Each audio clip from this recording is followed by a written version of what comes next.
Assalamualaikum warahmatullahi wabarakatuh. Tema kajian kita tetapi materinya bergeser atau berganti-ganti. Tema kajian kita dari awal, dari episode pertama adalah al-alaqah baina hayatil fardi wal usroh wad-din. Hubungan, korelasi antara kehidupan individual dan kehidupan keluarga dengan agama. Kini kita akan bergeser ke lingkungan yang lebih luas.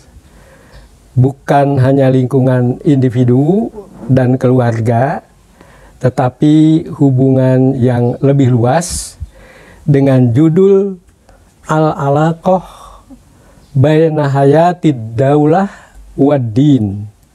Korelasi hubungan antara kehidupan kenegaraan dengan agama. Ketika membicarakan ad-daulah, negara, pemerintahan, itu tentu akan mencakup kebangsaan dan kemasyarakatan. Jadi lengkapnya di balik hayatud daulah, kehidupan bernegara, juga tercakup di dalamnya kehidupan berbangsa dan kehidupan bermasyarakat. Kita akan melihat negara kita, termasuk bentuk negara yang bagaimana. Dalam ilmu ketatanegaraan ada beberapa teori dan bentuk negara.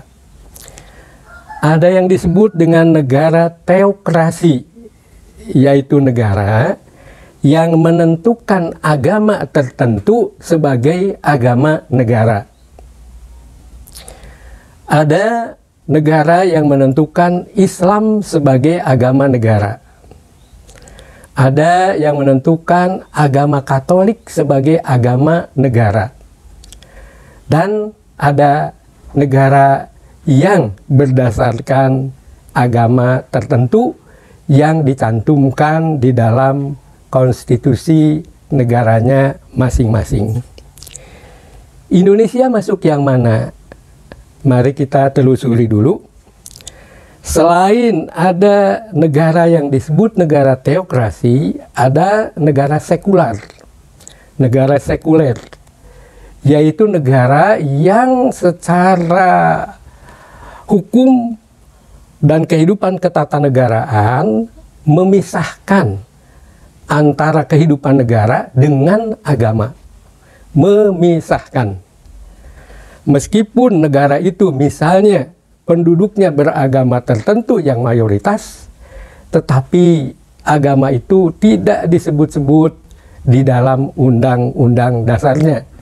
Dan di negara sekular tidak akan ada undang-undang yang muatannya, isinya berasal dari ajaran agama. Lebih tajam dari itu adalah negara yang ateis, yang anti agama. Tidak hanya memisahkan, tapi anti agama. Negara adalah negara ansih, tak terikat oleh ketuhanan, tidak ada agama yang berpengaruh terhadap negara. Kemudian bentuk lainnya ada negara yang berketuhanan. Ada negara yang berketuhanan. Tidak menyebut agama tertentu sebagai agama negara, tetapi negara itu menyatakan diri sebagai negara yang berketuhanan. Nah, Indonesia masuk ke dalam kelompok negara yang berketuhanan itu. Dimulai dari misalnya alinea ketiga pembukaan Undang-Undang Dasar 1945 berbunyi, atas berkat rahmat Allah yang Maha Kuasa. Atas berkat rahmat Allah yang Maha Kuasa. Allah itu Tuhan. disebut di dalam pembukaan UUD 45. Lalu di dalam mukodimah UUD 45 atau pembukaan UUD 45 juga disebutkan 5 sila berdasarkan atas: 1. Ya, ketuhanan yang Maha Esa. 2. Kemanusiaan yang adil dan beradab. Terus sampai sila yang kelima. Sila pertama disebut sila ketuhanan yang Maha Esa.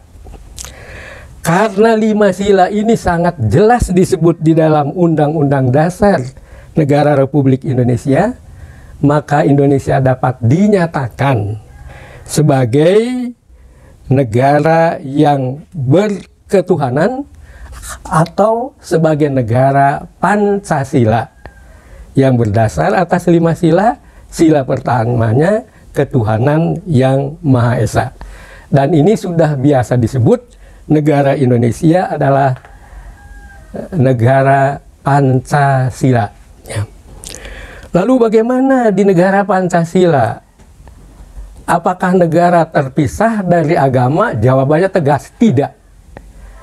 Apakah negara menyatakan agama tertentu, misalnya Islam, sebagai agama negara? Tidak. Jadi bagaimana sikap negara Indonesia? Negara Indonesia berdasar Pancasila, sila pertamanya ketuhanan yang Maha Esa. Dan di dalam bab 11 judulnya agama. Ada bab yang nyata-nyata ditulis dengan huruf besar semuanya agama. Bab 11. Terdiri dari 2 ayat yang berbunyi: 1. Negara berdasar atas ketuhanan yang Maha Esa. Sangat jelas. Negara Indonesia adalah negara yang berdasar atas ketuhanan yang Maha Esa. Salah satu tafsirnya bisa dikaitkan dengan siapa yang berdasar ketuhanan yang Maha Esa itu. Dalam alinea ketiga pembukaan dinyatakan atas berkat rahmat Allah yang Maha Kuasa. Ayat 2 bab 11 berbunyi, negara menjamin kemerdekaan tiap-tiap penduduk untuk memeluk agamanya masing-masing dan beribadat menurut agamanya dan kepercayaannya itu. Lagi-lagi disebut agama plus kepercayaan. Jadi seharusnya rakyat Indonesia semuanya beribadat menurut hukum agamanya dan kepercayaannya itu. Bab 13 berjudul Pendidikan dan Kebudayaan. Saya ingin kutip ayat ketiga saja.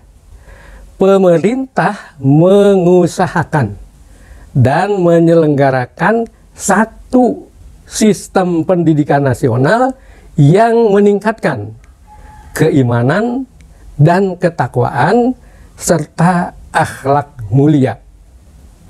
Sangat jelas ini, eksplisit, yang meningkatkan keimanan dan ketakwaan serta akhlak mulia. Nah, apakah semua warga negara Indonesia sudah berkeimanan dan berketakwaan serta berakhlak mulia? Tentu jawab ini gampang sekali jawabannya. Dapat dinyatakan belum. Saya katakan belum, karena Indonesia masih dalam proses. Siapa tahu pada suatu saat seluruh rakyat Indonesia yang sekarang 270 juta lebih itu berkeimanan, berketakwaan, serta berakhlak mulia. Wassalamualaikum warahmatullahi wabarakatuh.